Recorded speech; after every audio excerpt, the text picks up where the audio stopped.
What is happening out there, Roto Scouts basketball fans? Welcome to a Monday show, gang. It's been a minute.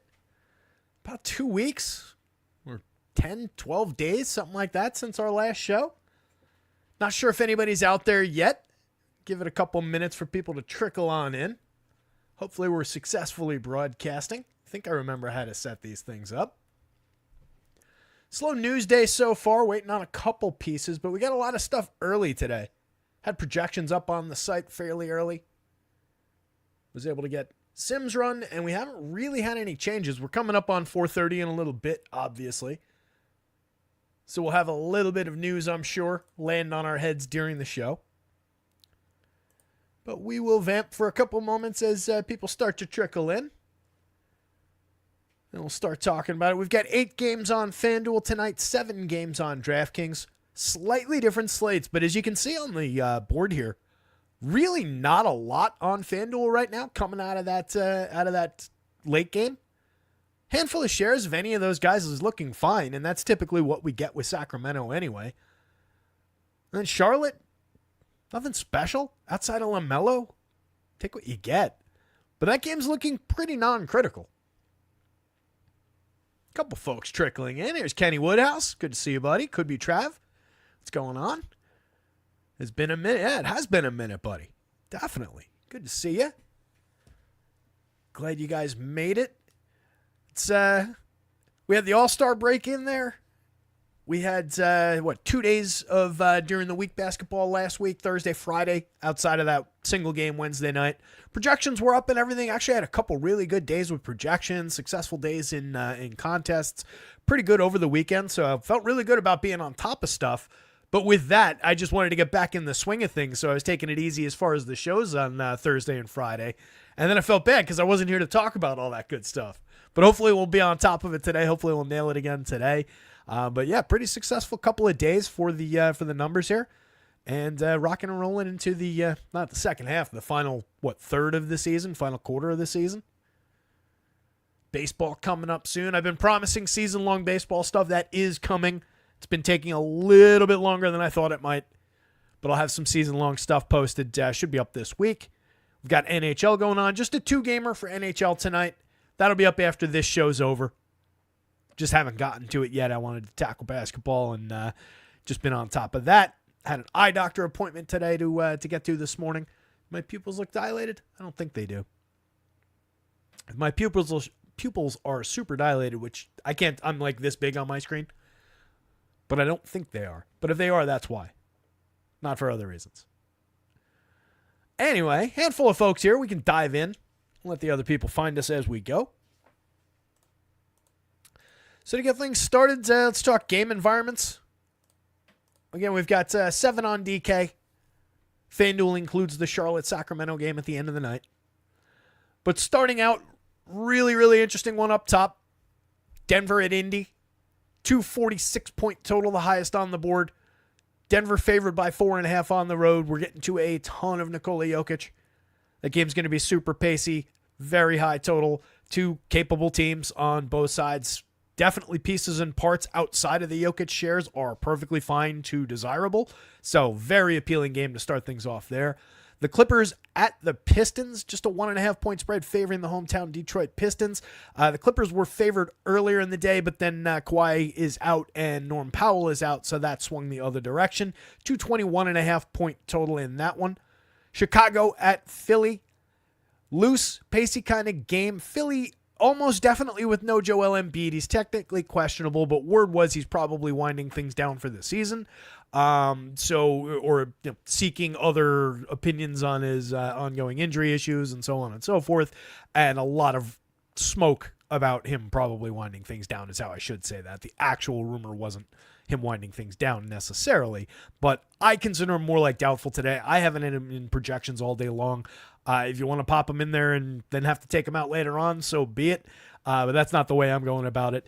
Definitely some interesting stuff coming out of the Philly side, though. We're getting to a ton of Quentin Grimes. We're getting to a ton of Kelly Oubre. We're getting some pieces and parts on that. Some pieces coming out of the Chicago side as well. 233.5-point total is our second highest. Brooklyn at Washington. I hate everything about this game. 217 point total, 3-point spread favoring Brooklyn on the road. That's just how low end this game is overall. It's a nothing spread. It's going to be a plodding pace because of the Brooklyn side of things. The Wizards are bad. The Nets are bad. There's just so few desirable players. There's not a ton of value. We've got so much value in other spots. I don't love this game at all.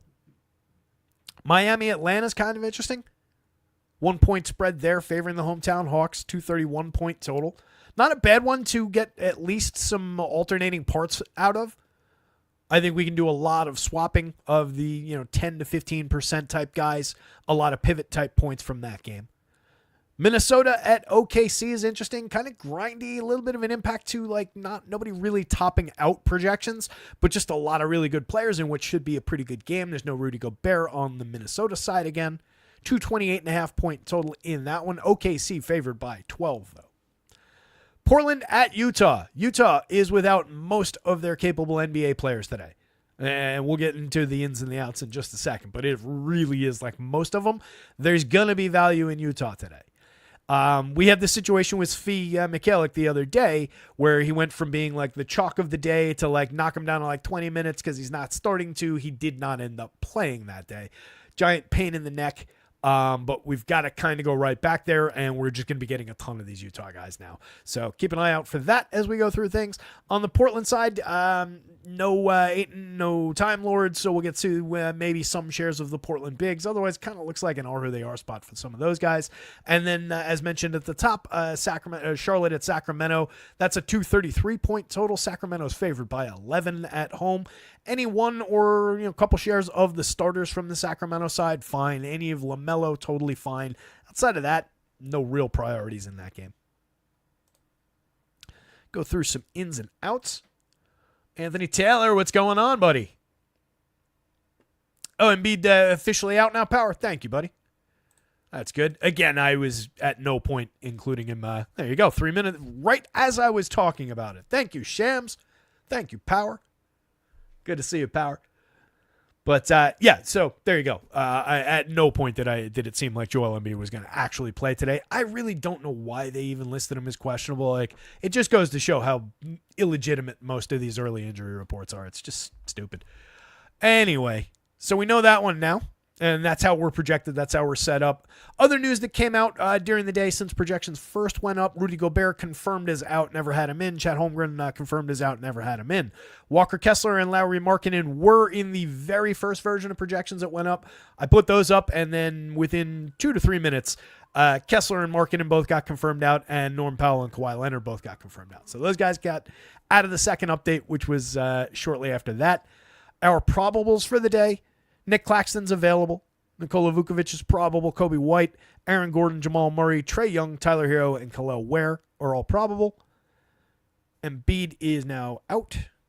Let me just note that actually on the site.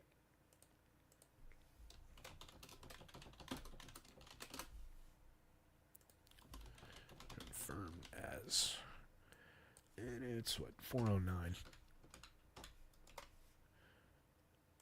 All right, so Embiid out. Tyrese Maxey still currently is still questionable. Haven't seen a current update on that one. That would obviously be a massive impact to Philly and just create more value that really we don't even need at this point.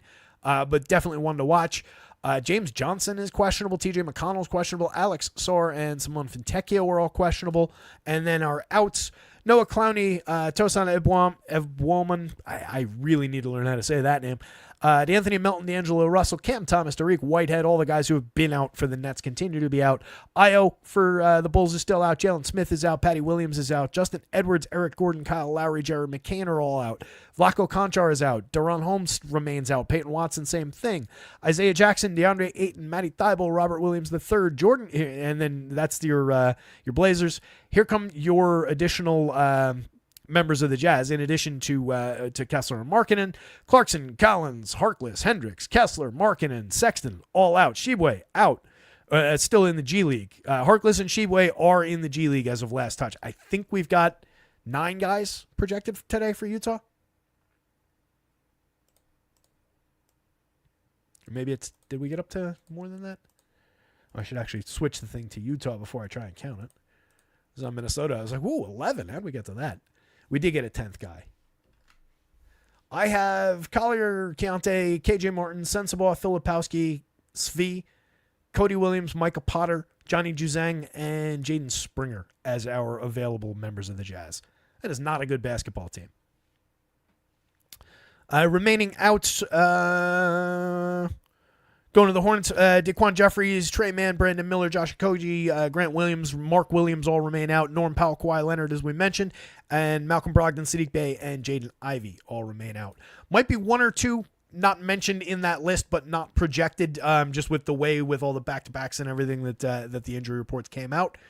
So I'll try and clean that up later on, but they won't be projected if they're out.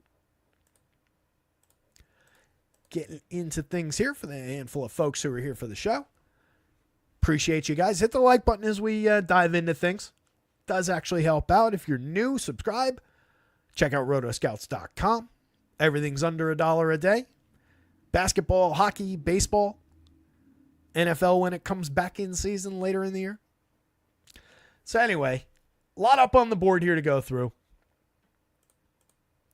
Different slates across sites, so we are sorted by DraftKings, and like I did the last time this came up, since these guys from the FanDuel game really aren't crazy relevant, I'm just going to cut it by DraftKings positioning, like we would normally do on a slate where they're all even. I don't think it's really going to matter that much. Like we'll lose these guys off the board, but just keep in mind our highest owned guy out of that late game is Zach LaVine. Around 8%, slightly below the field. And again, anybody from the 30-plus minute group of from Sacramento of starters or of significant role players, any one of those guys is fine, but nobody stands out. It's just an are who they are spot against a pretty bad team. And then on the Charlotte side, LaMelo's fine. Very, very good point per minute player, 1.38, FanDuel 1.45 DraftKings. So you can get monster performances out of LaMelo, but he's not really standing out. Less than 5% on FanDuel and below the field. If you want to take that up to the field, they're probably 8-10%. It won't be difficult to get there. So a few additional shares is fine. But I don't love that spot. Grab some guards here. So Mr. Oubre at the top of the board. Very different play across sites. 5,500 on DraftKings is getting him into 68.6% of our top 150, and he's one of the top overall value picks of the day. Top overall plays of the day, full stop. Shooting guard and small forward eligible. It's given him a 6.25 value score. That's a monster. We're looking for 5.5, remember. Do have a number of good, do have several good value options on the board here, including other guys in that price range. Quentin Grimes from the same team, $100 more, 5.79 value, also coming up pretty significantly. But Oubre's the guy on DraftKings. He looks great on the DK slate. 0.84 per minute player, perfectly fine. Not one of these super low-end guys. He draws about league average usage under normal circumstances. In this situation, could definitely see a little bit more than that. So, love the Oubre option on the DraftKings slate. He's not one of these $3,500 mandatory value guys, but he's by far the strongest option from the mid-board value range, and you can see how much he's coming up. We're well ahead of the field there, but he is one of the most highly owned players. We're about double the field from where the ownership that this ran against. On FanDuel, it's different. He is coming up a lot. I do like the option on FanDuel. $6,700 is a very different price, though. Same multi-position eligibility is great. He is above our value threshold because we're only looking for 5 on FanDuel, but we're only slightly above that 5, and we've got a lot of options. So he's not nearly the priority on FanDuel that he is on DraftKings, but he is still a good play. Shorthanded Philly team overall with a pace uptick, going up against a bad Chicago team that allows plenty of scoring. Definitely think there's plenty of reasons to still consider Oubre on the FanDuel slate. You can put him side by side with Quentin Grimes, who is coming up a ton on FanDuel, because Grimes is only 55 on FanDuel. He's 100 cheaper than he is on DraftKings. He's also got the multi-position eligibility on FanDuel, shooting guard and small forward. So we're getting him at a 5.69 value score. That actually leads all guard-eligible players on the FanDuel slate, it looks like. Quentin Grimes coming up as one of the most highly owned overall players on FanDuel. We got to a little bit more of Isaiah Collier, just coming out of that complete lack of NBA talent in Utah, one would think that kid who's played pretty well so far is going to at least stand out a little bit here. He's cheap at $6,000. Point guard only isn't great, but he's given us way above our value threshold. We're somewhat above the field at our 62%. He's another guy who is massively owned by the field now. On DraftKings, he's a little bit more expensive, $6,200, also point guard only over there. 34% at that level. He's a 5.3 value. That's a little short of our value threshold on DraftKings.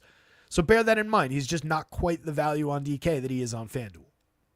Getting a little bit more out of Collier on the blue site today. Quentin Grimes is shooting guard only. That is kind of important to the just general value that he can provide on DraftKings. We still got him 34% of the time. It's not like he's bad. He's just a little bit more difficult to reach because of that lack of the multi-position for one, but he's above our value threshold, so it's not really a numbers thing outside of the fact that he just gets outpaced for some of the, you got one spot and it goes to one of the two guys, it's going to go to Kelly Oubre over Quentin Grimes more often than not. So he's getting boxed out of some of those shares, but the multi-position is also a part of it. But definitely still looks good, 34%. If you wanted to take that up a little bit higher and join the field on the Quentin Grimes play, I have no issues with it. Chris Dunn, to me, really of mix and match quality. But at this point, we're at 32 minutes. He's coming up 30% on FanDuel. That's below the field, but he is a 5.49 value, way above our value threshold. 4,800 point guard and shooting guard eligible. For 45, same guard, multi-guard eligibility, he's given us a 5.81 value score on DraftKings. 28%. This is what's affording us so many shares of Nikola Jokic. This is why we're getting all those Jokic shares in addition to a healthy dose of some more expensive guards alongside those shares. It's not like these shares of $9,000 and $8,000 guys down here are nothing shares. So there is plenty of value. You can buy whatever you want. Starsy, Scrubsy kind of slate for sure. Dunn's a 0.81 per minute DraftKings player. In his 49 games, 23 minutes a night, he's put up a 49.8% true shooting mark. That is god-awful. 16.7% assist rate, 7.6% rebounding rate. We're not talking about an overly appealing player, and we are talking about somebody who's mired in just very, very low usage. So bear that in mind. This is one that can go pop. It is a little bit fragile, and it's just kind of based around the how he lands at that specific price and positioning relative to the other guys. So he is getting something of an uptick from that. Not a high faith play, in my opinion. Jamal Murray on DraftKings, like a lot, 7,700, both guard spots. 5.24 value. It's not 2R55 that we're looking for, but he's also coming from a bit higher tier. So 1.09 per minute player. That stands out amongst all of these top end guys in our exposures here as significantly higher per minute production. So you can forgive him a couple points of value in that.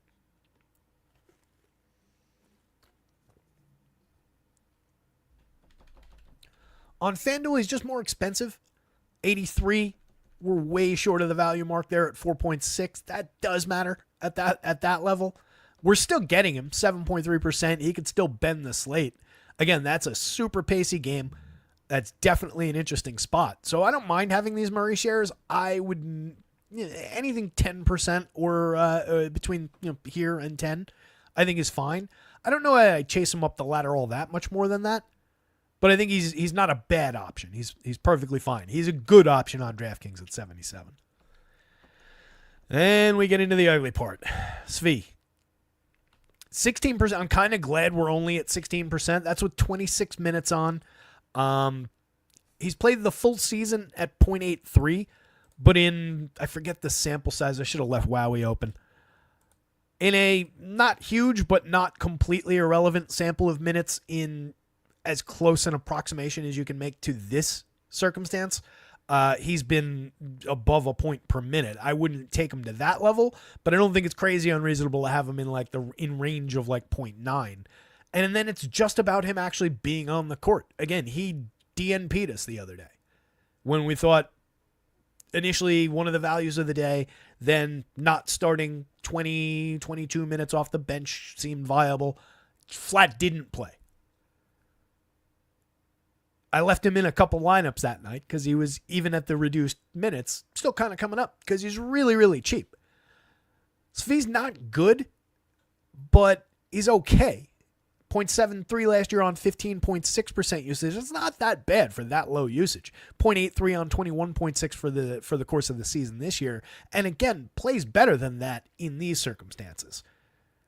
So you just need him to take the court. He's getting into lineups, 23% on DraftKings at 4,000 shooting guard and small forward eligible, 3,900 very cheap on FanDuel, but only shooting guard eligible, only 16% of our lineups. We also just have a ton going to these guys. If I can get these guys, I'd rather have any one of them than Svi. My suspicion is I'll have plenty of Svi alongside those guys. If we get news about him, it doesn't even necessarily have to be starting because they're so shorthanded. But I don't know, if we get to the point before lock where things feel wonky again with Svi, he's definitely a guy I have very little faith in because there are a lot of days where he flat doesn't play. Kevin Huerter's not the most comfortable in the world either. He did go 30 in their most recent game. He put up 25 fantasy points, 0.79 per minute on 16.9% usage for the season. 0.85 last year was a little bit better on roughly similar usage. He's another one that's just coming up because he's cheap, 4,100 with the potential to play 24, 25 minutes. I don't know that we're going back to 30, but there's the possibility of it anyway. So he's all right. He's coming up a little bit, but it's only a 4.8 value score on FanDuel, 3.3%. He was coming up more than that earlier, actually. He was in my optimal earlier.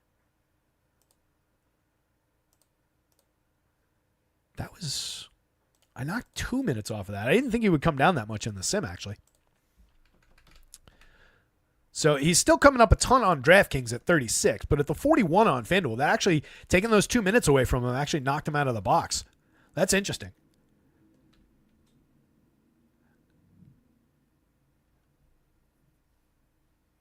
I don't want to put it, I had him at 26. What I'm talking about is I had him at 26 originally for the day, and I knocked it back down to 24. And that's making the difference between him coming up literally in the optimal lineup on FanDuel and not even being all that relevant. 3% below the field on FanDuel right now. Keep an eye on it. If it goes back to 26 minutes or if you see him, 21, 22 fantasy points, he gets obviously slightly better. And then once we're close to that 5 mark, we're definitely getting him a little bit more for value on FanDuel. At 36 on DraftKings, we're just getting there. 5.73. It's one of the better values on the board among guards. It would be nice if he had multi-position, but it doesn't really matter. I think he's a plug-and-play value. 21%. That said, we are below the field on that play. So maybe you undercut the field. Maybe you go to some of these plays a little bit more heavily like the sim is coming out. And kind of ride the $5,500 Kelly Oubre shares.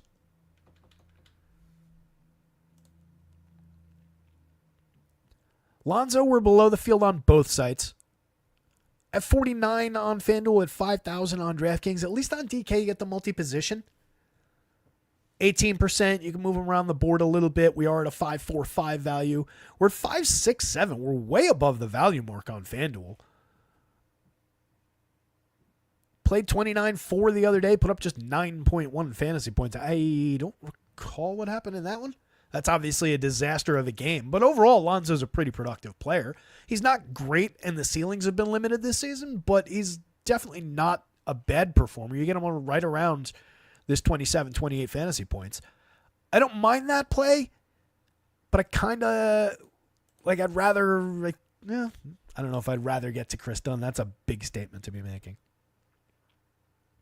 I think he's more of a moving part than anything else.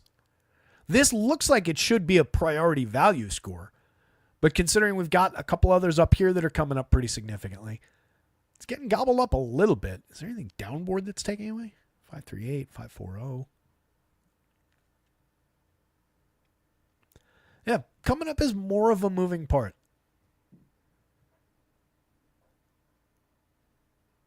Keontae George, one of the regulars from Utah who actually will be playing.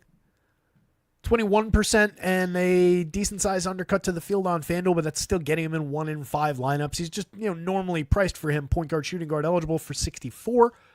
He's played at 0.95 per minute. There's plenty of usage there in 29 minutes in a similar situation, but one that had Markkanen and Kessler in the game, taking some of the opportunities. He put up 47.6 FanDuel points in 29 minutes, so pretty decent looking option, but we are coming up lighter on him than on some of the other Utah options. 6,500 on DraftKings, point guard only. We got him just 15% of the time, and an undercut to the field over there too. 5.36 value on DK. I think it makes sense to be further below the field over here for the 65. Where you get multi-position, you get him 100 cheaper and above the value threshold. It makes sense that we're getting more. I think still relative to the field, you probably want to be in this kind of a position. But on FanDuel, if you do end up with a few more shares a little bit closer to the field, I don't think it's bad. Like, there's only so many ways that's going to go completely sideways on you, just because there's going to be so much for him to do in Utah today. James Harden, with the other big names from the Clips out, looks pretty decent. He's put up monster numbers in this situation over the course of the season in a not irrelevant sample. It was 300 and change minutes, I think. Played in I want to say it was the 1-4 somewhere.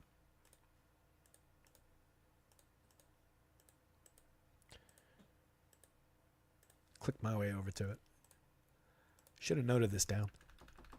I have a whole column here that I just don't use anymore that was created specifically so that when I look these things up on Wowie, I could note it down what their rate is and then make my changes and then still have it there so I could refer to it later on if something else changed, or if, for example, I was doing a show and needed to talk about it.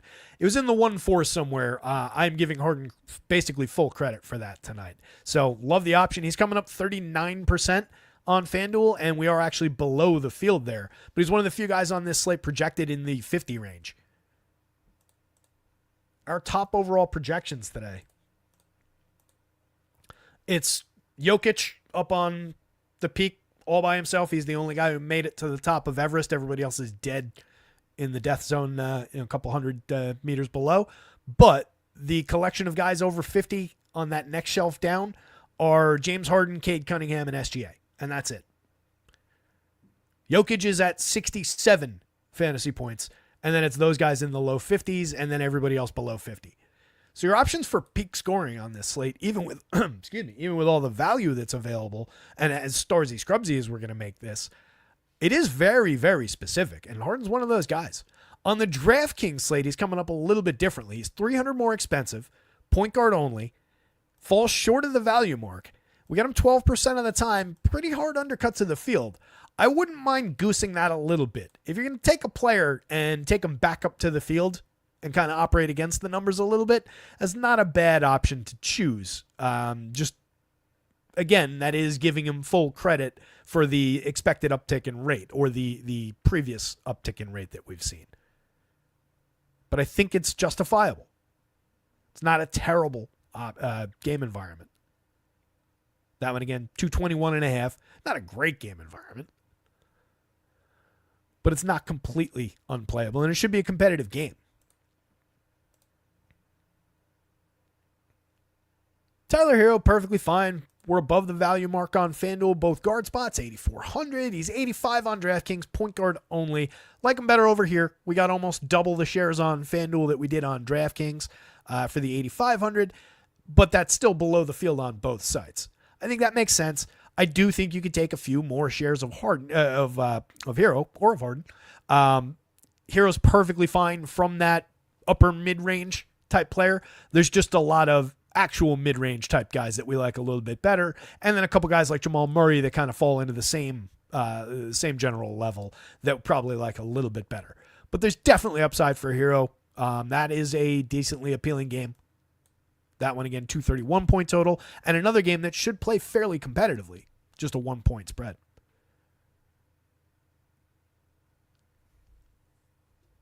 Anthony Simons, mostly in Izui is kind of a spot. Mix and match guy. Guards do very well against Utah this season. He's all right. 0.93 per minute. There's plenty of usage there. He had more opportunities last year and put up more fantasy points, 1.0 per minute versus the 0.93. This is FanDuel scoring. 0.98 per minute on DraftKings. Is a little bit more interesting in a per minute sense on DK. We got him around the same shares, but he's actually cheaper where he gives you more per minute upside. So if you're going to go to Simons between the two sites, I think you probably would get there more on DraftKings for the slightly lower price, but not the most relevant play. He's just a mix and match guy. He's fine for swaps. He's fine for differentiation purposes, but doesn't really stand out. Tyrese Maxey, assuming he plays, not really popping in the numbers right now, but there's definitely justification for some additional upside for Maxey in this situation with no Embiid going up against Chicago, who just gives up a ton of pace and opportunities, a lot of scoring. I could see Maxey cracking through and beating these projections by a decent margin. So if you're just looking for upside plays that are a little bit not completely off the beaten path, because you can see we're not getting a ton of them and we're already below the field. So in most cases, you're probably just pushing him back up toward the field. But he is a little bit of a differentiated. He's not owned at the same level as some of the other higher end options are.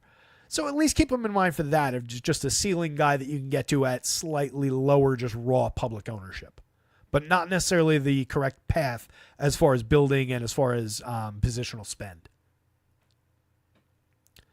Monty Kamara, another mix and match type. Plenty for him to do. Again, shorthanded Portland team again. But we've seen this. He's a low usage guy, 0.79 per minute. He's single digits in both rebound and assist rate. There's not a lot there. 13.8% usage. Last year, 13.4. He's a point say. Can't crack 0.80. It's a rough spot. 6,100. I feel like he's at the limit of anything I'd come close to wanting to spend on Monty Kamara. At 56, I could justify it a little bit more, but we're way off our value marks. A couple shares is fine. I don't see a reason to get excited about it, though. Dyson Daniels always comes up a little bit funky. He's a good player, but he's difficult to quantify in terms of projecting him. 35, 36 fantasy points is typically where he lands, and then it all just swings around his pricing. Today, 5% on FanDuel, a little bit below the field, but he's inconsequential as far as the field goes. 10% on DraftKings below the field for 6,900 shooting guard only. It's a different price, dramatically different from site to site. If you're going to get Dyson Daniels, I think you do it on DraftKings. But he's another guy who just doesn't stand out. Is who he is kind of a spot. Anthony Edwards and Trae Young, 93 and 9,400 respectively. Ant carries multi-position. Trae does not. They're essentially the same play.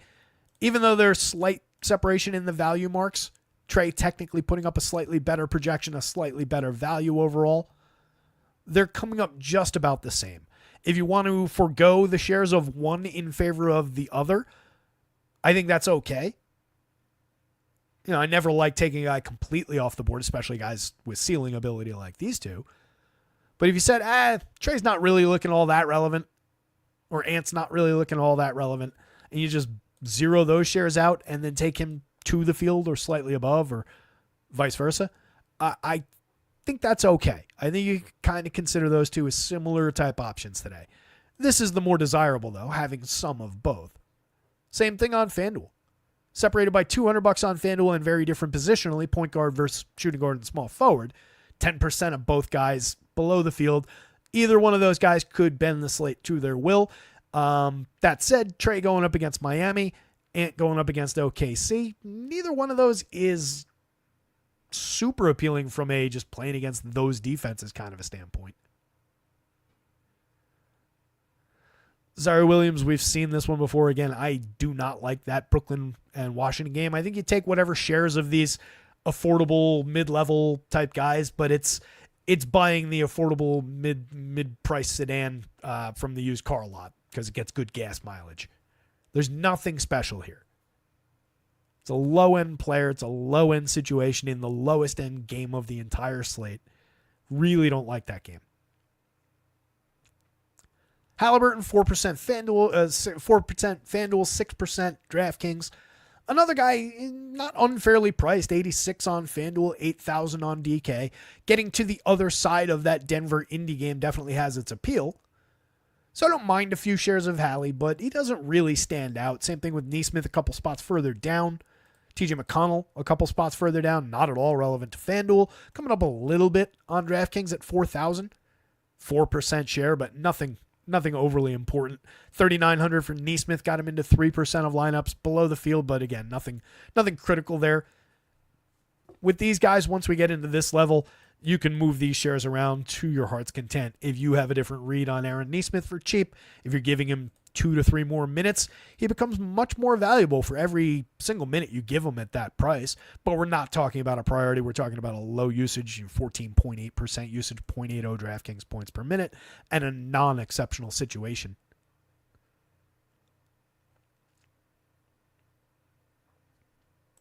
Pull up the chat. I've been ranting at you guys. It's a quiet day in the chat. I'm going to lose until I win the mill. He's here. America's favorite loser is here. Nice timing, buddy. Let's go. Love it. Good to see you, pal. Quiet day in the chat. Any questions, drop them in. Otherwise, I'm just going to keep on ranting. Hit the like button. 27 people out there hanging out. Get more views through the evening. Today's Yankees-Red Sox game has been canceled due to rain. Wah, wah. Sounds like a rainy day in Florida. I think the early slate for spring training games got canceled today. Millie's playing the single entry on DraftKings. All right.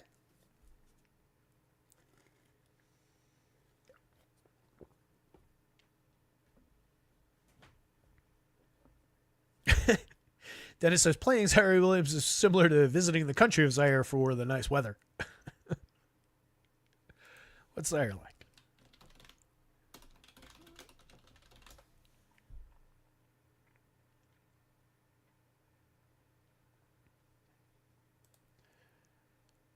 Average annual temperatures range from the high 60s to low 80s Fahrenheit. That sounds delightful. Daytime temperatures can be much hotter, rising to around 35 degrees Celsius. The switch from Fahrenheit to Celsius there is breaking my brain. That's hot, though. A lot of rain.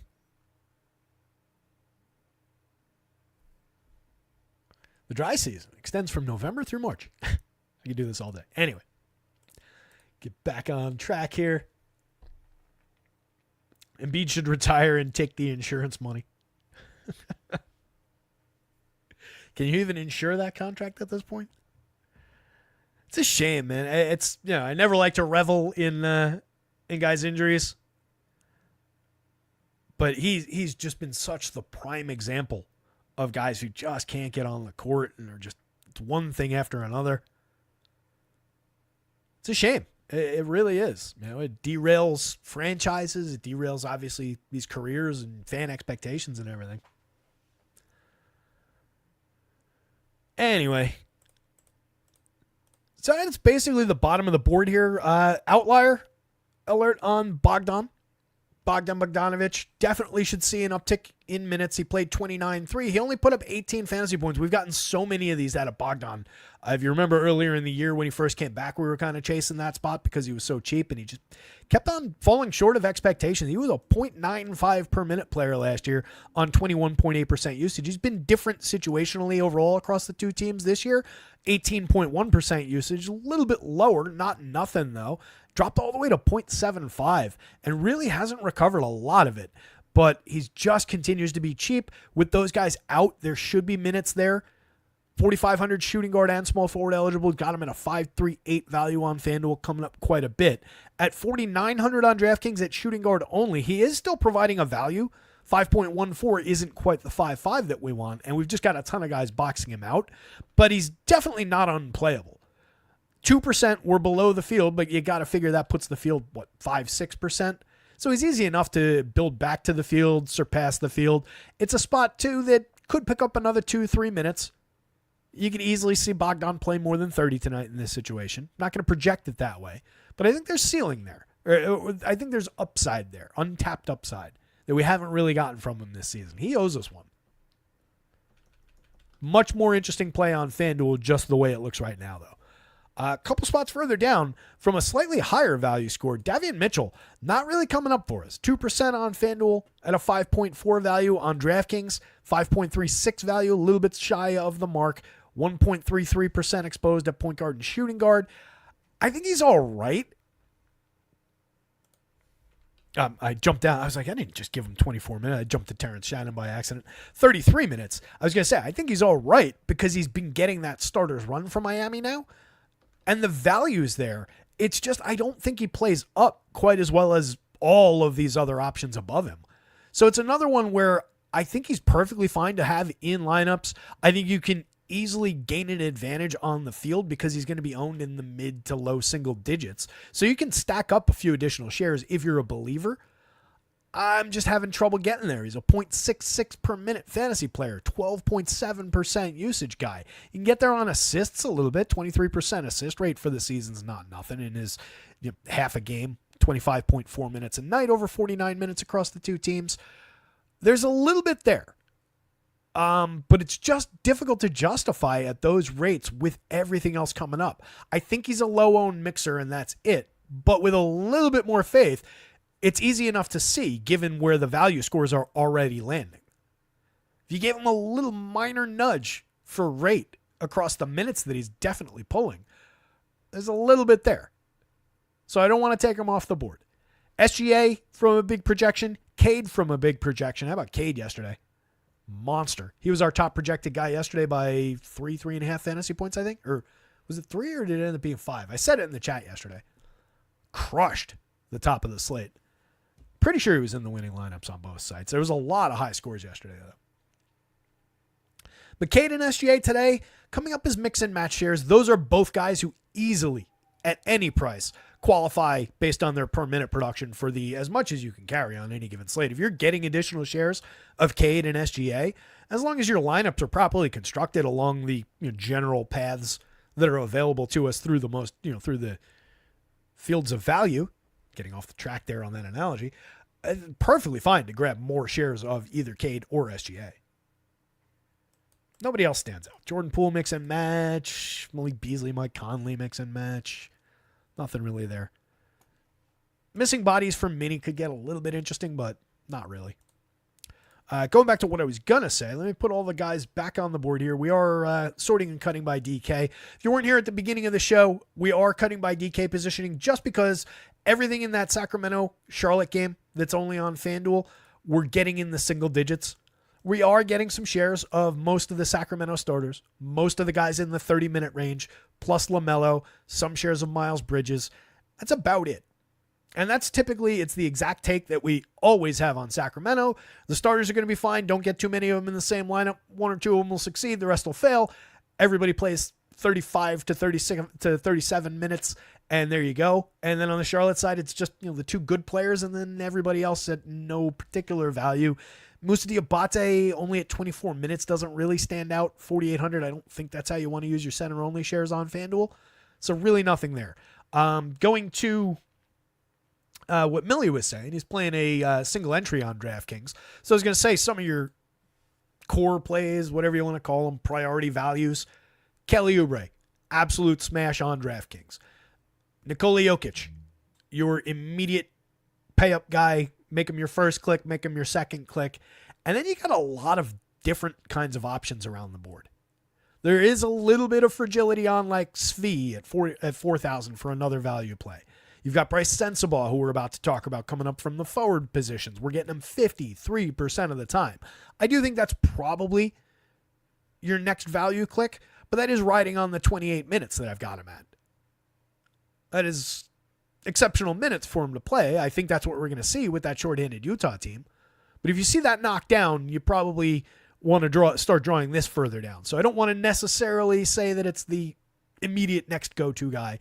I do think Collier is the most stable out of the Utah guys that are right here. And then like Keontae George again is relatively rock solid in that 32-minute range.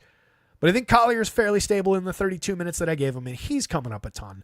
At 62, he's not really a critical value. He's just properly priced in the mid-range for this spot. But that is getting him into a lot of lineups. So I do think he's probably part of your discussion there as far as guys that you can put a core around. I think Quentin Grimes qualifies for that, and I don't think there's any downgrade to the lineup if you go Quentin Grimes and Kelly Oubre in there. But I don't think you need to go that route necessarily, because there are a lot of guys that match up similarly. And when we run sims, Grimes was a guy that we got away from the field on a little bit. So if I'm building one lineup among the chalky players, these are all guys that you do absolutely want to have in a lot of lineups. And we talk about that a lot, right? Popularity does not mean don't play them. Popularity means do play them. Those are the best guys. Field is super sharp these days. But within that, especially when you're building one lineup, two lineups, handful of lineups, start looking for guys where we're a little bit below the field. We still have a ton of Quentin Grimes. He's obviously a good play, but he is a guy that we got away from for differentiation because there are similar options, slightly lower public ownership, slightly differentiated. So while still very, very good and playable, that's probably my first pivot point where I'd say, all right, instead of Grimes, maybe I'm dropping down and taking uncomfortable $4,500 Chris Dunn. Or maybe I'm taking the flyer on Svi. Maybe I'm taking the $3,600 Kevin Huerter. We are differentiated on him, but it's at lower overall ownership, so it matters a little bit less. Gives you a little still differentiation leverage there. He's also a cheaper price, so he gives you a little bit more of a forklift as far as what you can buy. But that's how I would start thinking about that lineup as far as like how you can translate the full field sims into that. And I talk about that a lot, and that's another reason that I like showing the top 150 rather than like the pure optimals. I think it makes more sense this way. But for one lineup builds, absolutely top two priorities, I think, on DraftKings, Kelly Oubre and Nikola Jokic. And then pick your poison from among the Utah guys. Probably at just one of those Utah guys, and then see where you're at. That would be the approach.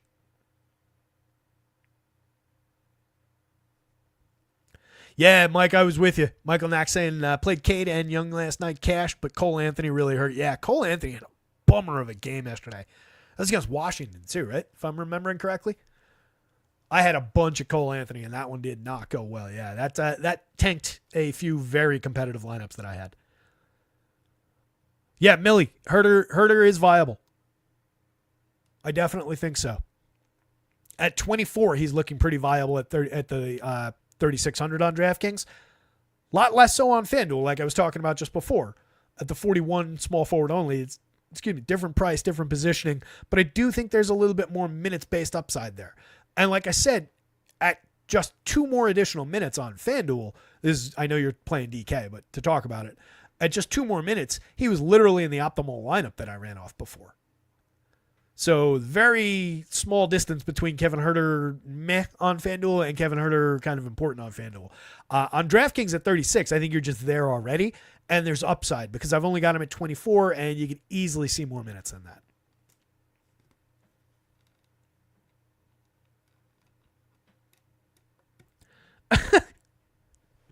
I just saw Power's comment. Power says, as a black man, it's not lost on me that a white guy won the slam dunk contest and 3-point contest during Black History Month. I actually didn't even watch any of that. I saw the highlights of Mac McClung, but I didn't watch any of the dunk contests, the 3-point shooting contest this year. I didn't really watch much of the All-Star game. It was the same night as the SNL 50th anniversary show, and I was absolutely going to watch SNL over that. But yeah, just wasn't into the All-Star game this year. They got I don't know. Dunk contest has been broken for years, I think. I don't think it's necessarily legit to have a guy who is not an NBA player winning the NBA dunk contest.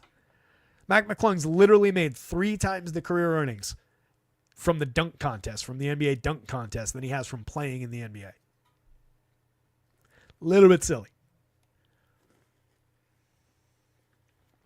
Dude can definitely throw it down, though. But yeah, I think the dunk contest, a little bit broken. All-Star game, obviously broken. Maybe they need to go NHL approach and divide everybody up by countries. Maybe to your point, Power, they need to go black guys against the white guys. Maybe that makes it interesting for the All-Star game. Mix it up a little bit. I definitely don't think they should do that, by the way. Let's get back into this. What else we got? Not a lot of questions still. We throw the forwards up on the board. We'll do forwards and centers at the same time because it's all a big mishmash.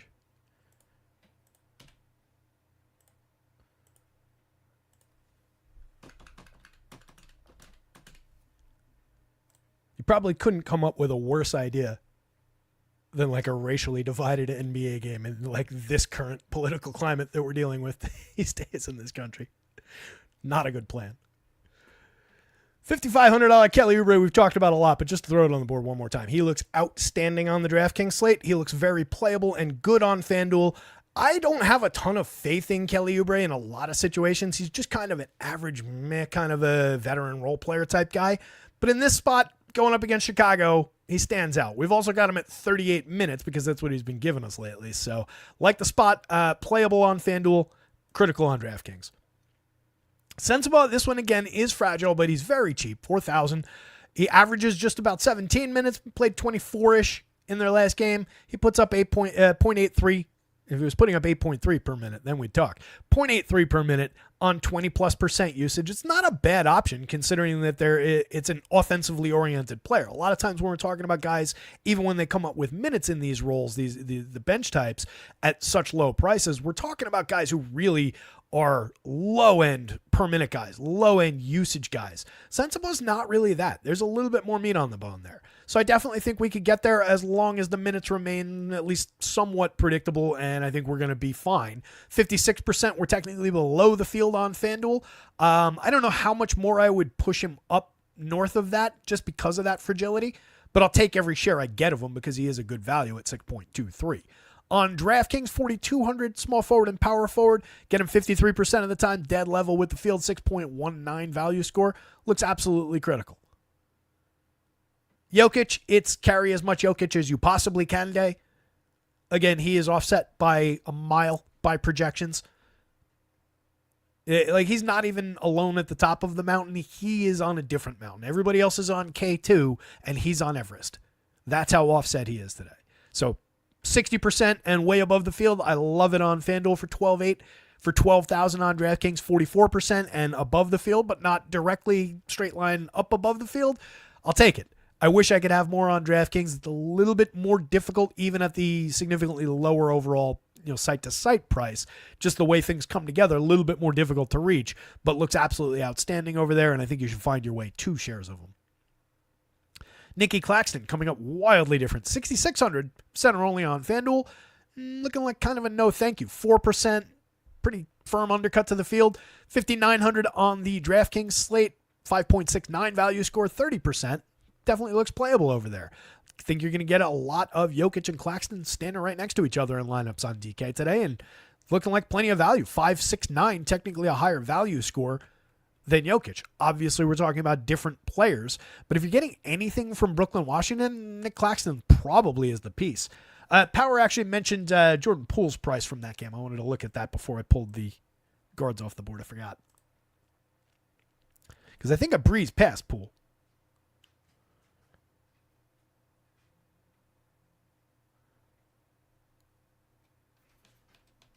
The hell is he?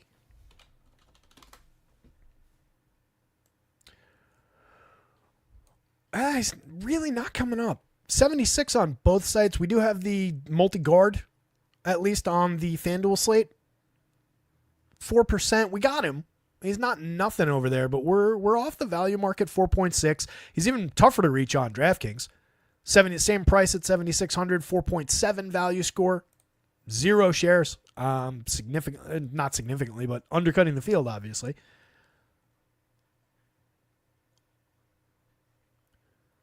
Oh, Mike, the Sims disagree, buddy. Jokic is easy to get to on FanDuel, or should be. Yeah, you should be able to get to a ton of Jokic on FanDuel, given these results. I mean, just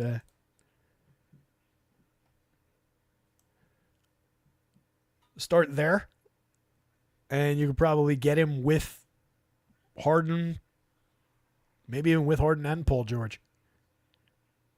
Certainly with Harden and or Paul George, if not him, Wiggins from a couple spots further down. Not that I love Wiggins, but he's coming up a little bit. And then you've got like the Lonzos of the world to work with, obviously. But yeah, I would just start with some of these guys that are coming up in the 60% range. This is exactly how you pay for the Nikola Jokic shares.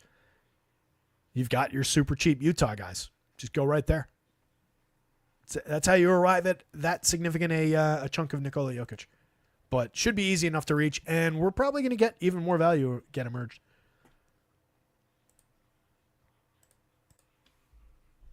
I can't do it. Yeah, look, Collier's fine. Like I was saying, that would be my first most comfortable guy, but that's not a value guy. Once we start talking about the sensible the fees of the world, I get it. They're not comfortable. But for one, embracing that comfort when other people would maybe not is advantageous in this kind of a game. That's not going to be the case. Those guys are going to be going through the nose by everybody. But you've just got to go for the price. You've just got to take the opportunity as it comes. There's really not you can have no faith, but you still got to go to it is kind of the thing, I guess is what I'm saying. But yeah, I get where you're coming from there. Not the most comfy guys to go to.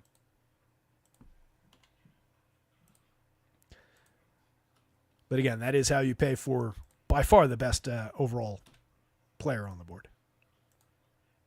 And the guy that, it's not that we're always chasing the best overall player, the best overall projection on the board, but the way the math works today, we most certainly are.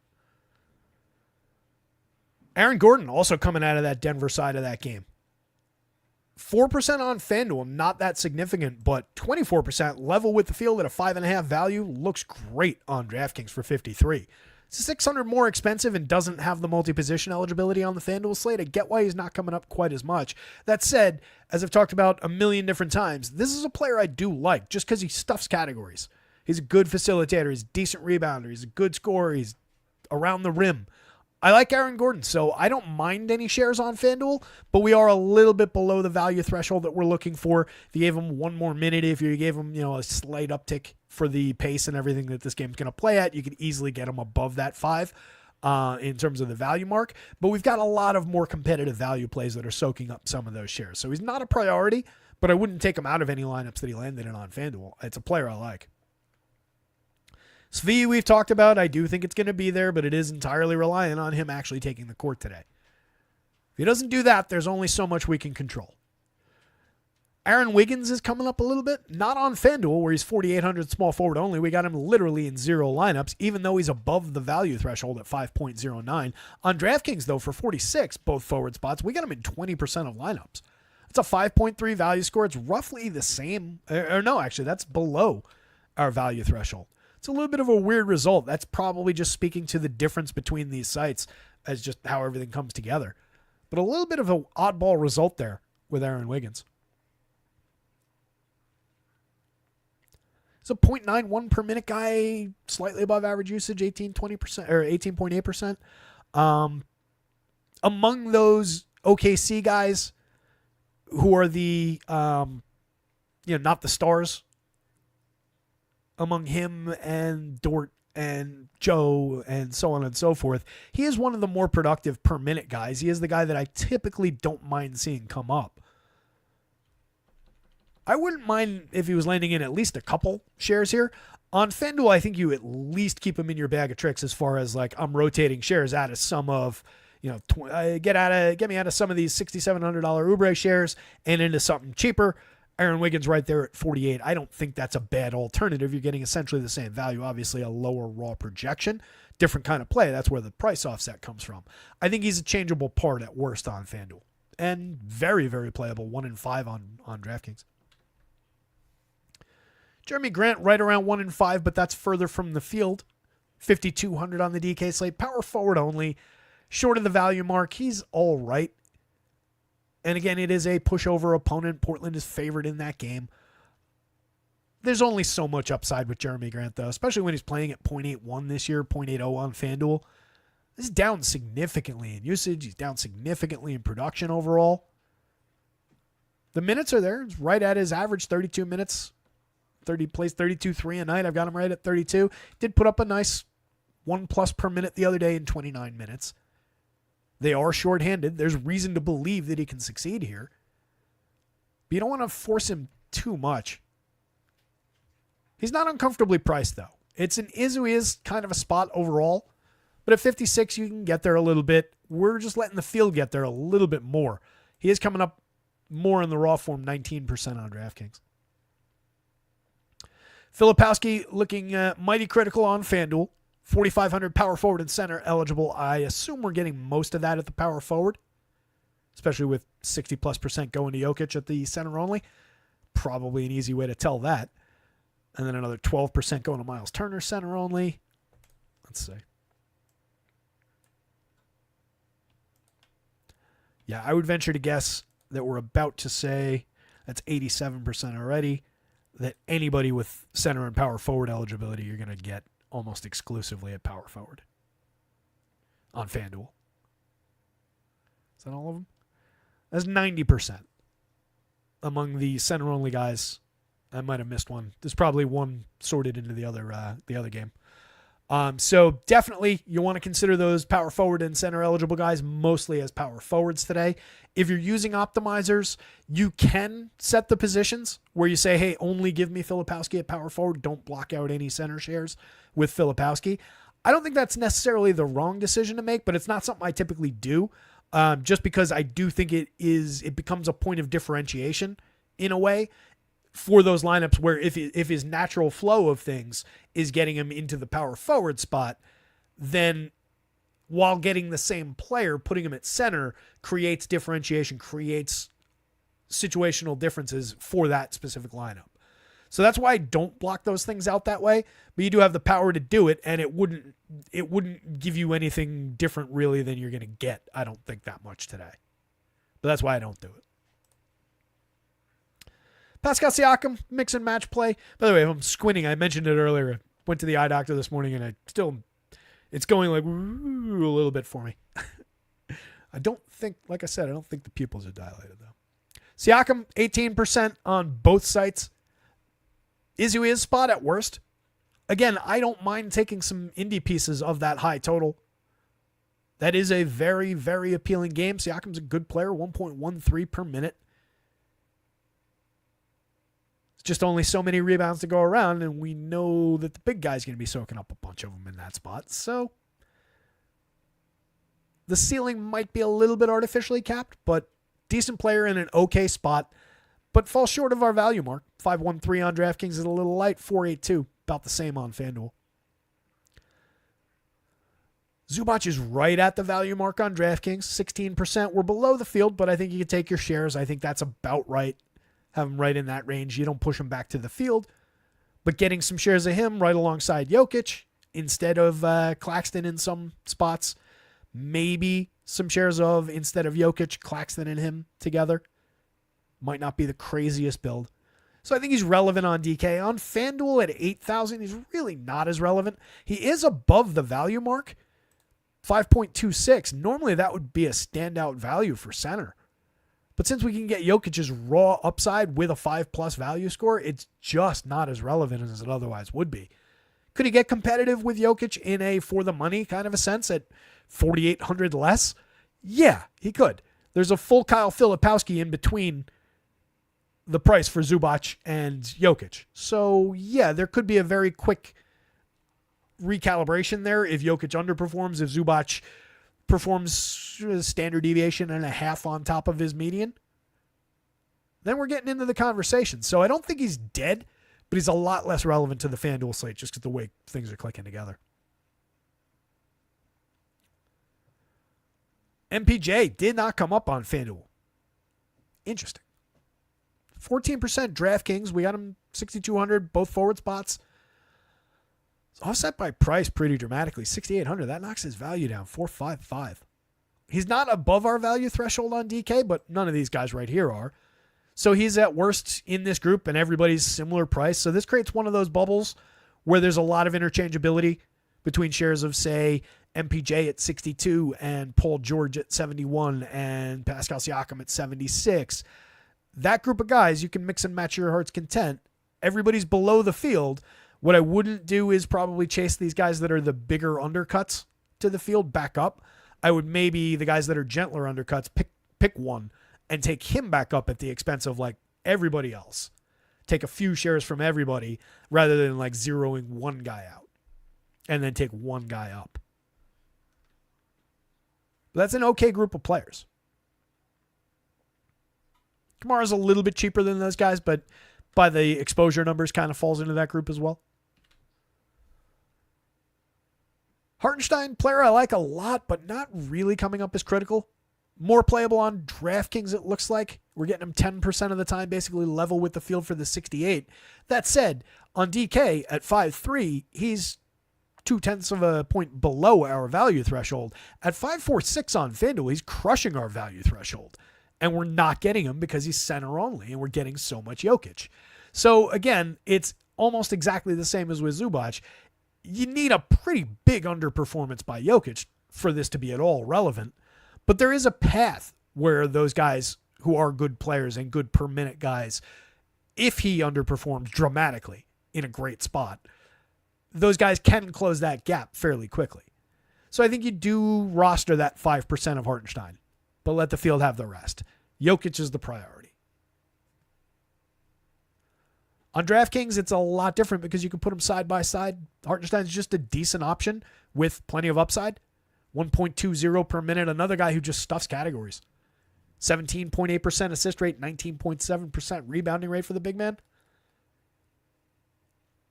You talk about things that are ailing the New York Knicks this season, and they're good, but they're not great. And they're not beating the Clevelands and the Bostons of the world. The lack of an Isaiah Hartenstein is, to me, the number one reason. Dude is just good. He's a beast on the offensive boards. Just a very, very good basketball player. So 6,800, I wouldn't mind a few additional shares if the field's going to be right at 10. If I'm making pivots from some of these, again, $5,900 Nick Claxton, I don't mind pivoting some of that. It's a $900 price cap. You got to figure out how to pay for it. But I don't mind pivoting some of that to the better per minute player.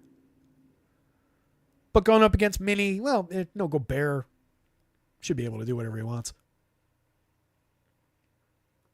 Just again, that game for basically everybody is a little bit grindy on everybody's per minute rates on both sides. A lot of good players in that game, but we saw with Ant, with SGA, there's a little bit of a knock for everybody in that one.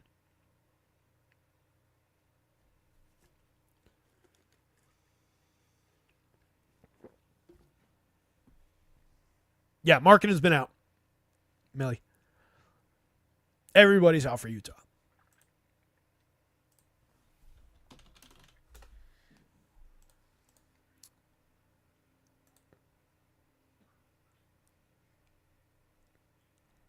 Utah is further down this list than I thought.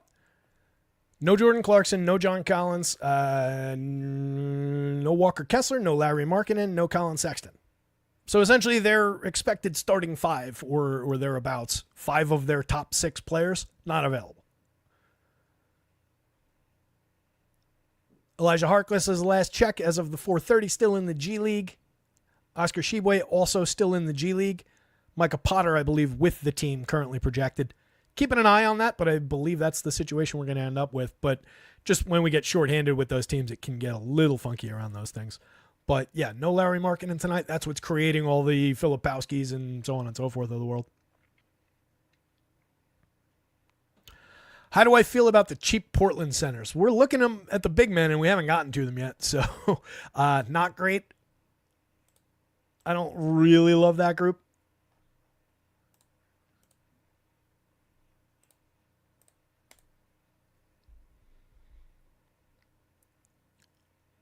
Yeah, 4% of Klingon at 5,500 is really the only one we got to. I've got Jabari at 21. Somebody mentioned him. And then Reith, I just have at 10 minutes. That's what he played the last time. I just think they're kind of performers at about the right price. Klingon doesn't really stand out at 55. I got him at 24 minutes. It's about what he plays, if that. Yeah, there's no bigs for Utah available, really, but that doesn't necessarily mean that these mediocre guys are going to succeed to any degree where they're like mandatory and outpacing or dramatically outpacing the guys who are coming up pretty good. So, a few shares of Klingon, sure. I might be a little bit light on Jabari as far as the minutes go. He did go 26 minutes in their last one, but Klingon only went 20. So there's some back and forth. If you get a little bit more Jabari, then it's all right. He's a 0.95 per minute player this season, 0.93 on DraftKings. It's a low usage guy, but he's always been able to, when he gets time, to maintain, decent scoring. He's not 0.65 type. So, yeah, with a couple more minutes, like if you were projecting him at 24, 25, there'd be a little bit more meat on the bone for that conversation. Multi-position eligible on DraftKings. On FanDuel at 42, power forward only, yeah, it's probably about the same. It would go up a little bit. Jabari's been really good the last few we played. Yeah, I mean, that's a monster game. 45-8 in 26 minutes the other day. At whatever his price must have been. Slate winning. So, yeah, there's... If you could get a guarantee that you were getting back to that, absolutely. But keep in mind, that's him playing at nearly 2 fantasy points a minute. That's not who he is. 0.85 to 0.95, I can believe, and that's about where we're at here. I got him at 18 fantasy points, 19 fantasy points in 21 minutes. It's about where we're at. But again, if you gave him 24 minutes, then, or even if you took him up to 26, if you got faith in that, then sure, you can justify getting to more. But I wouldn't do you're approaching the roulette wheel and you see that black came up 15 times in a row. That doesn't have anything to do with this next spin. Doesn't mean that red's definitely coming up. Doesn't mean red's more likely to come up. Has zero to do with it. It's not quite perfect analogy, obviously. If a guy's overperforming and continues, there's some upside to that. What's up, Doug? Good to see you, buddy. Yeah, missed you too, man. I was saying it's almost 2 weeks between shows with the All-Star break and everything. Been a minute. Yeah, again, Ken, there's no reason in the world to think that Utah is going to be able to stop those big men from doing whatever they want, but whatever they want is not necessarily like super high-end basketball most of the time. But yeah, if you get that game out of Jabari, obviously you're going to want it. So there's justification there. I could even maybe consider giving him a little bit of a nudge as things go on. We'll see what happens. Coming up on 5:12 though, let me get through this. I do still have to knock out that 2-game of NHL projections. Not that that'll take very long, but I want to leave myself a few minutes. Yeah, and Ken, to further the point there, I see you jumping in the chat, and yeah, you're right. It's not to me, it's not a right-wrong thing, right? This is, as I've said a million times, these are conversations that we're having. This isn't I'm right, you guys are not right, or you guys are asking me because I'm right. Like, we're having a conversation about this. I do think that's correct, but a big part of that is also, even if Klingon succeeds, even if Jabari Walker succeeds, unless it's like exactly a replication of that 2 fantasy points per minute type performance, it doesn't necessarily outperform some of these more likely probabilities. Yeah, these are going to be more popular. Yeah, these are going to be more, more difficult to dance around the public on, but these are also, that's for a reason. These are your more probable plays. So there's that aspect of it that's also, that diminishes that play a little bit DFS wise. So, in the raw form, in the can this guy overperform his just standard NBA game expectations in this matchup? I would say, yeah, probably for any of those guys. But in a projecting it kind of a sense, we've got to be a little bit more conservative than that. And then the minutes factor in big time. And you can't go wild with the minutes on this side of projections. So I don't actually think that you're wrong as far as like playing up that potential for upside there. But the DFS of it tempers that a little bit. Hopefully that makes sense. Where the hell were we? Hartenstein. Yabusele at 4,900 is playable. 10%. We're below the field. It's an okay value mark. Should have the usual run that we've been seeing in these situations recently. Again, the Philly side of that one does pick up plenty of pace and upside. 5,400 on FanDuel. We're at just 2%. He's only a 4.85 value. If you're playing him, you're probably doing it on DraftKings. He's just kind of correctly priced for who he is on the FanDuel slate. There's a little bit of upside there, though. Not unplayable on FanDuel. Much more appealing on DraftKings. Below the field on both sites, though. Miles Turner is interesting on FanDuel. It's another one where 12%, not an insignificant share of center only when we're getting Nikola Jokic at 60%. That means he's biting off a pretty decent-sized chunk from how good Nikola Jokic looks, because at 5.40 for 6,500 in our value column on the other side of that matchup, Miles Turner's looking pretty decent. I think you go there. I would probably draw this down below 10% or be maybe exactly at 10%, probably just in the name of buying myself more Jokic on the other side because I'm a much bigger believer in that. But the Turner plays there. So it's not unreasonable to get those Miles Turner shares on the FanDuel slate. On the DraftKings side, 8% for your 6,200. It's just a little bit less relevant, but again, you're right at the value market 55. So easily playable. Zaire, we've talked about the player and the country so far today, but again, mix and match piece at worst. I do not like the game environment in Brooklyn and Washington, and as I mentioned before, if I'm taking anything from that game, it's most likely going to be Nick Claxton, and it's most likely only on DraftKings, but Williams is at least playable with the minutes that we've seen recently. It's just the price at $5,000, and I feel like we could do better. Doesn't really stand out in our window shopping environment here. Andrew Wiggins is more interesting on FanDuel. We're just barely above our value mark. Gives you eligibility at both forward spots. For 100 less, we're small forward only on DraftKings. We're short of the value threshold. We're only getting them 7% of the time and an undercut to the field. We're still below the field on FanDuel, but the field's got a lot more of them, and so do we. He's in 1 in 4 FanDuel lineups. I think that's enough.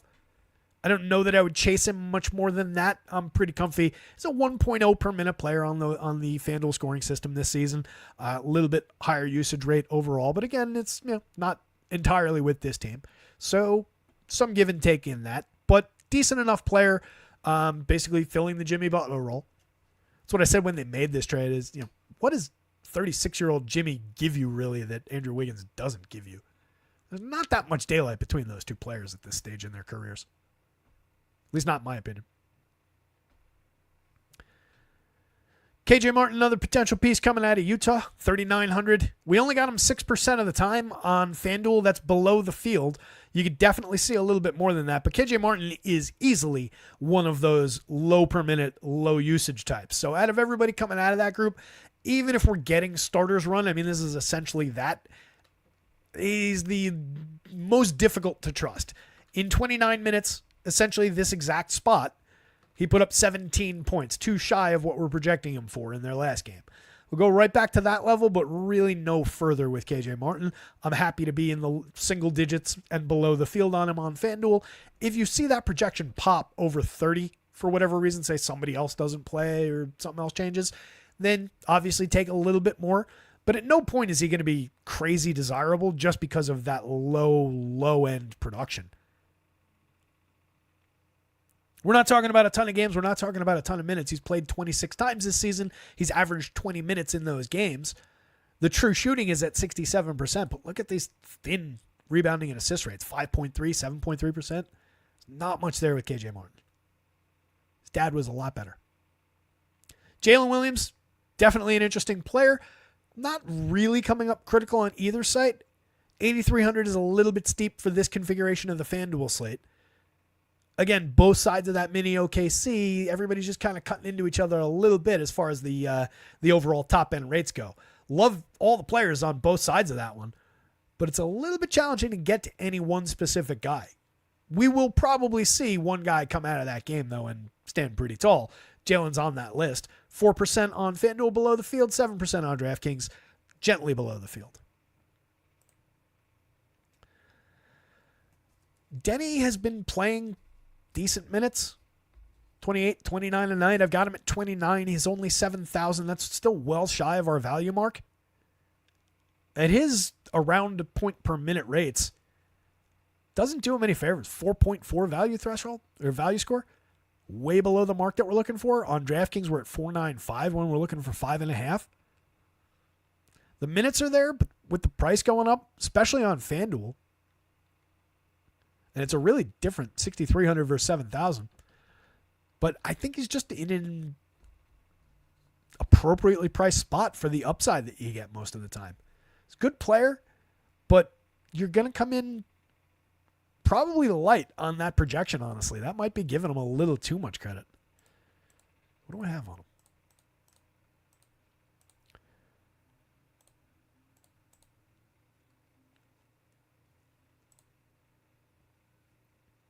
Yeah, I'm giving him the 0.05 on top that I would give him for this game environment. The model's got him right at 1.08 when he's played at 1.03. Oh, wait, is that the... That is still the DK. He's got him at 108 DraftKings, so against 1.06. I guess there's a little bit more room there for some more Danny. I might give a little bit of a nudge to Denny and Kamara, just to reflect the weak opponent in that game a little bit better through the projections. It would be artificial. It would be nudging it. But I also think it might be, at this point, responsive to where the slate's going to be. It'll be minor, but you might see a little bit of an uptick so that we're getting slightly more. But I think we still end up below the field on him on both, but maybe more in the 10 to 12 range here, maybe more in the 8 to 10 range here. Vooch, mix and match option at 3% and below the field, but again, another guy standing above our value threshold on FanDuel. It's just difficult to reach other centers not named Jokic on the FanDuel slate, and that's perfectly fine by me.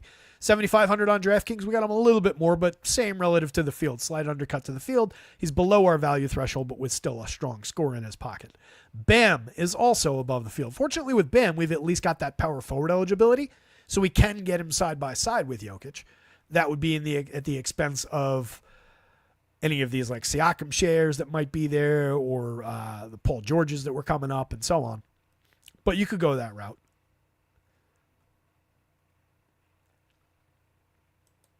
On DraftKings, 6% undercut to the field over there as well for 83, power forward and center eligible. I don't mind Bam, but he really hasn't stood out a ton this season. And just with this configuration of Miami, I don't know. I feel like we're just going to get a lot of average Bam. He's fine.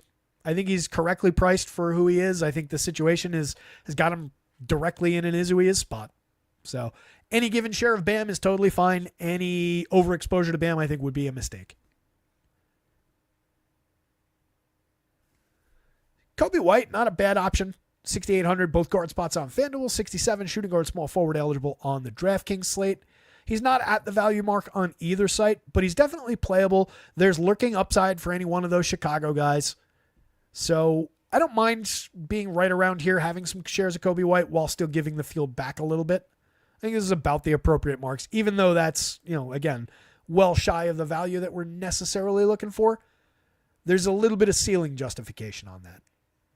Even in a performance like this, 38-8 in 31 minutes the other day, it's not what we're looking for, but that doesn't tank your lineup at that price.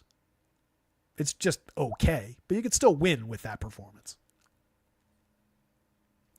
Naz Reid, Cam Johnson, both mix and match types, are who they are situations. Naz is appropriately priced for the situation we've had him in for the better part of, 2 weeks now.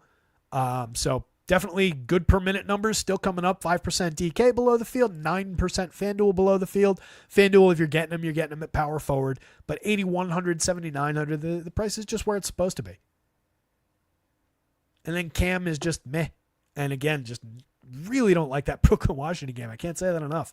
We are getting Trenton Watford looks like he's the spot on FanDuel. So where I said Nick Claxton on DraftKings for the 59 coming up quite a bit.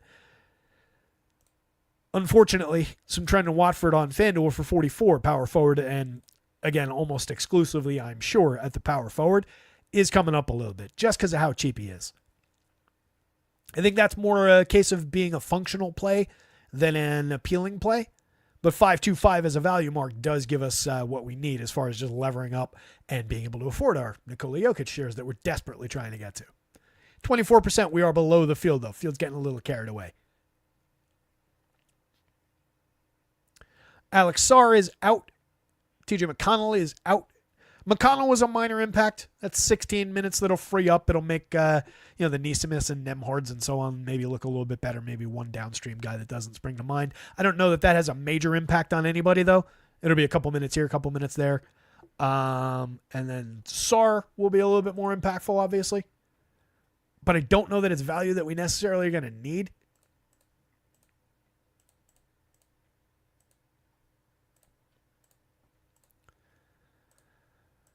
So we probably put another, 10 minutes on Holmes. It just goes back to that same situation. Vukovic might be the interesting one. If we see more of him, he played 19 in their most recent game. That was yesterday, I want to say. That could get interesting if he's really cheap again.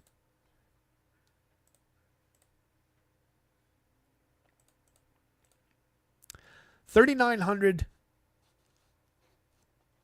He's power forward eligible. That's where he gets interesting on FanDuel at 39. For 39 on DraftKings, maybe you get a little bit, but I don't know how much he becomes a priority with a lot of already existing comps. I don't know that any of those guys outpace the Utah value that we've already got. But just another wrinkle, one we didn't necessarily need. Appreciate you, Nuke. Nuke DFS says, need you every day. Trying, buddy. Trying. Sometimes these days get away from me, especially coming out of the All-Star break. Like I said, I wanted to be on top of things and was crushing projections the last couple of days of last week. So really like the results of not having a show. But yeah, want to be here every day and doing this and definitely planning on it. Baseball is just easier to be here every day. Baseball doesn't get chaotic and carried away from us. So we'll be here for pretty much every day of the baseball season. Maybe not weekends, but usual routine anyway. That is not what I wanted to click on. Javier says, I'm playing Herder in a SGE. Please talk me out of it. Look, I mean, we could easily make a case against, but there's also a pretty decent case for.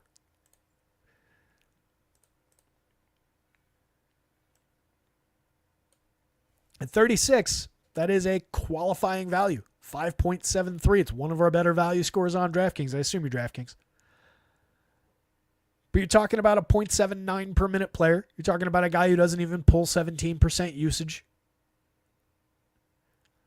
But the minutes are there, and it's more a minutes over price equation. 3,600 is just cheap. He doesn't really need to be a good per minute guy at that price, and he played 30 minutes in their last game. So there could be more upside than what he's showing. It's one of those situations where much as I think it'd be fun to try and continue to try and build a case to talk you out of it, and we are getting him lighter than the field, this is almost entirely because I've got him at 24. And I said it a couple times. At 26, I don't know what this percentage would have been, but he goes from in 24 minutes, a 4.8 kind of a value with 3% exposure. In the 2 additional minutes, that literally had him in the optimal lineup on FanDuel. So it's just about that time. If we can get him out to 28, 30 minutes again, you're going to probably want him. So unfortunately, I don't think you're necessarily making a bad decision there. There are alternatives if you're willing to embrace some of the uncomfortable fragility around Bryce Sensabaugh, say. At the guard spot, you've got a Chris Dunn option there at 45. Those are different and higher prices. They're difficult to reach, but they're at least somewhat comparable. But that 36 is kind of offset price-wise from like everybody in this range.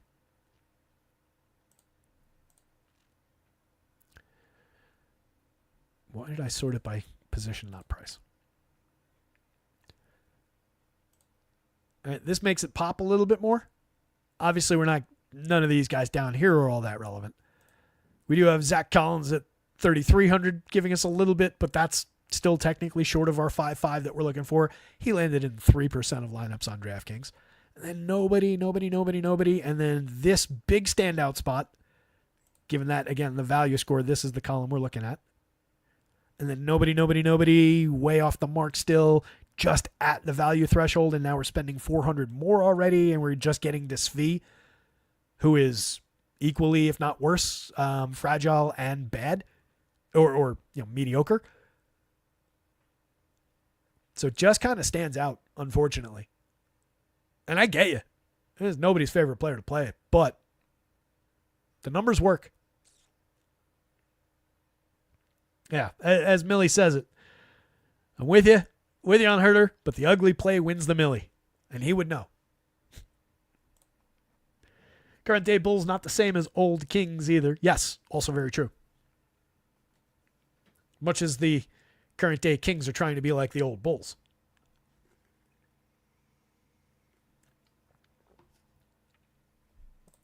Let's clean up those last couple centers and forwards and such. And then we'll punch out of here. 5:30.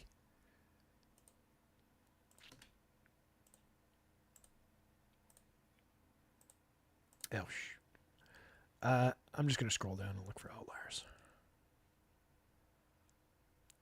Let me put everybody back. I forgot to resort the column.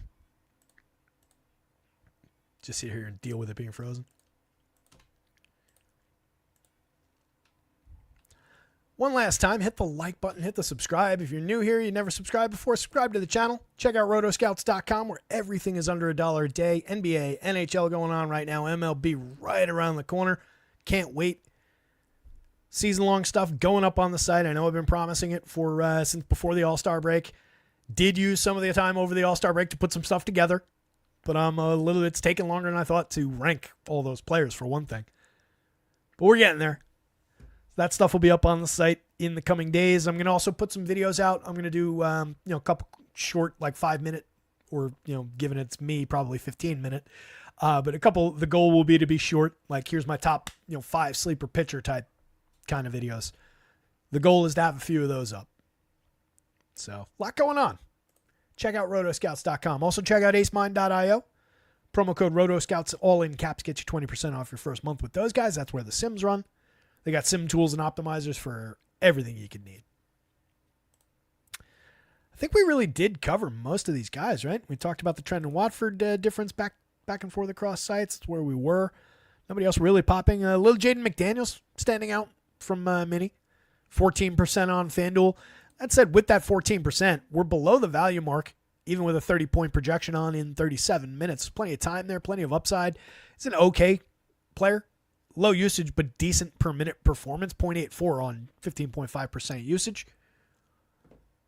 Not a bad performer, but since he's coming up lighter than the field pretty significantly, even at 14%, that's one I could probably take down the other direction. If I'm at like 10%, give a little bit more back to the field in the name of getting to just more of these slightly better looking options. I think that's totally fine. Nothing really standing out from that mini OKC game.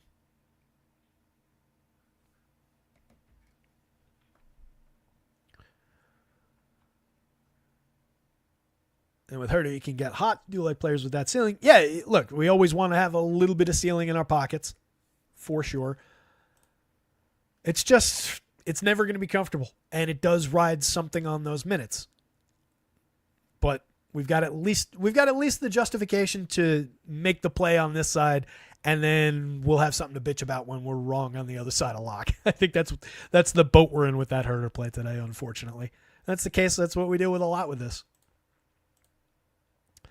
But anyway, I think that's about it, guys. Again, the FanDuel slate, that late game, you're just getting onesie, twosie shares. Any of the Sacramento starters or 30-plus per minute guy or 30-plus minutes projected guys are fine. Any shares of LaMelo, Miles Bridges are totally fine. Nothing stands out, though. Single-digit shares of everybody. Below the field on everybody. No massive take in one direction or another, and the field's not really crazy there either. With that in mind, you do have some good players in that game. So if you were to take a few additional shares of LaMelo, just in the name of differentiation, Domantas Sabonis in the name of differentiation, Miles Bridges, who put up a monster a few days ago, for differentiation's sake, I get it, and I think it's there a little bit, but really that late game is not currently standing out. You need something to change in that one to make that pop.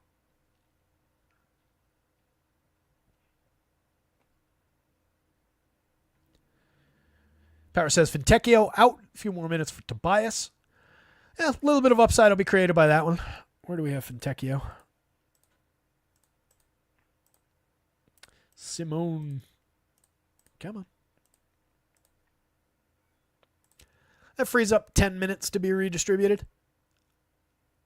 I had Tobias at 32. He played 35 in his last one. He averages about 33, so you could easily see him picking up. He'll definitely get one, and he might squeeze out the second one. We'll see. Yeah, not a major impact there, and we weren't really seeing a ton of those Detroit guys anyway. But there will be a slight uptick for a handful of them. Yeah, Doug, that's the question. He's coming. He was the guy from those Portland Bigs. We talked about it before, and I pulled them up. He's the guy that we're getting slightly, and I've got him at 24. On FanDuel, none of them are coming up really relevant. On DraftKings, we got him 4%. That's in a 24-minute projection. But to your point, 20 minutes in the last game put up about a point per minute, but yielded up some minutes to Jabari Walker, who played 26 and put up a 45-8. Does that buy him some faith and some playing time? Could. A lot of fragility there. A lot of fragility around these guys. Same with the other side of that game with Utah. Different situationally because everybody from Utah is out. Doug says I'm on Claxton, Klingon, Jokic, and Zubac at center today. Jokic, gigantic yes. Claxton is definitely a yes. Zubac is definitely a yes. Klingon's the one that I go back and forth on. I would rank him fourth out of those four. But I don't think he's a mistake. He's affordable. He's fine. But I wouldn't say that he's a priority to me. Vooch now a game time decision per Javier. So maybe we knock him off the board and maybe some of those guys start to look a little bit better. But we weren't getting a ton of Vooch anyway. But that could create some additional opportunities there, which is my cue, I think, to get out of here. 5:36. I got NHL projections to do. I got updates to do. So let me punch out, you guys. You absolutely rock. I appreciate you hanging out. I appreciate all the questions. Anybody who's subscribing at the site, slightly more appreciation. Just slightly. A little bit more love. But if you check out rotoscouts.com and you decide to subscribe, weekly, monthly, quarterly plans all under $1 a day gets you access to everything. So give that a look. Love every one of you guys. We'll be back tomorrow for more of this. Thank you, Doug. Absolutely rock out there, you guys. Somebody go win something tonight. Good luck out there. We'll see you tomorrow.